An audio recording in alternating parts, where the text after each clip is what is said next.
This is a quick making of documentary for the short film Nancy, created by Sebastian Paz and myself, Andrew Hilstead, as part of a postgraduate paper while studying at Victoria University of Wellington.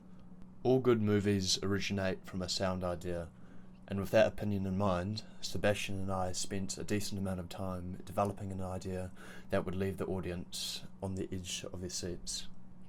To lock down the idea of Nancy, we wrote a short story, developed mood boards, and created a simple storyboard. With a 3-week time limit, it was important to stay on track with strict deadlines, so we wrote a detailed schedule. We also wrote a detailed list describing what was happening in each key moment of the movie and how each character was feeling at the time. This helped our actor Aishani Sai-Pol to give an incredibly believable performance. Before acting, we asked Aishani to perform a series of movements in order to ensure that there wasn't any glitches in the motion capture data.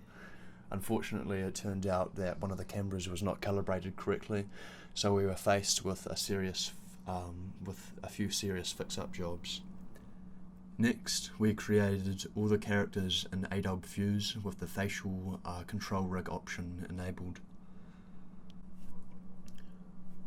After a week cleaning up and cutting the motion capture data, we finally attached the data to the various characters which we had created in Fuse.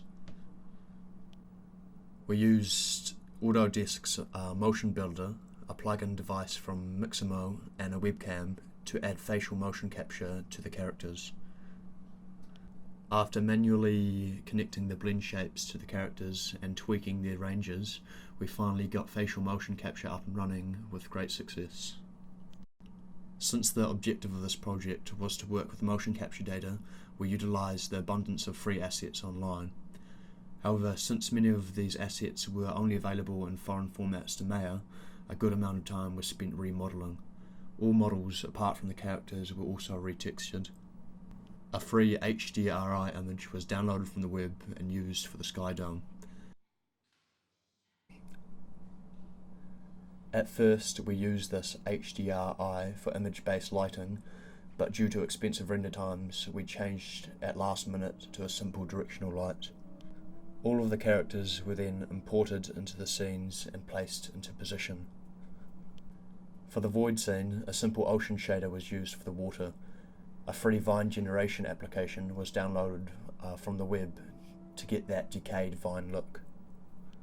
Again, for the capsule scene, most of the assets were free to download, including the mystery doctor character, which we sourced from the Mixamo website. The capsule itself was modelled by Sebastian and I. The lighting, camera, and of course all of the animation was ours, besides from the button pushing animation which we downloaded from Mixamo, because unfortunately we forgot to do the button pushing motion capture on the day of acting. Fortunately, a friend of mine named James Daly is a poet and offered to write us a poem. The poem was read by myself under his direction. All of the audio was edited and cut in the audio editing software Audacity. Free music was sourced from freemusicarchive.org. Free sounds were sourced from freesound.org.